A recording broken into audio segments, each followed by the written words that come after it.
I'm with Dr. Trey Rogers, who's a turf expert, and I hope he'll be able to help me out with this spot in my yard. What do I do? Well, first thing I ask you is keep timing in mind, okay?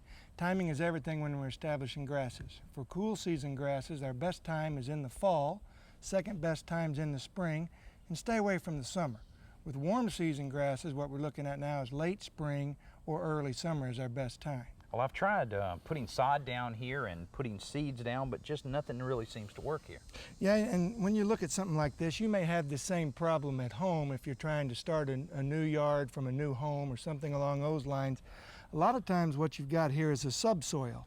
And in this subsoil, you don't have very good nutrients and you're going to have to add a little bit. So get a soil test. Okay. Get that soil tested. A lot of other times you may be asked, if you're asking yourself, do I need to add something to the soil?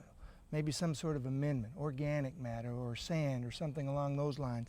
Now here my advice is to go ahead and seek other counsel. Okay. You know, maybe ask that cooperative extension agent for some advice, because a little bit of sand can sometimes make a whole lot of concrete. And no grass will grow on that. Then we're in bad shape. What do you suggest, sodding an area like this or going with a seed?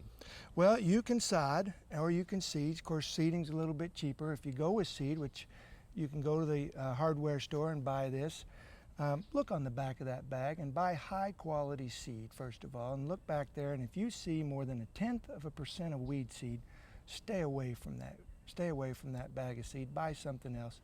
You get what you pay for in this area.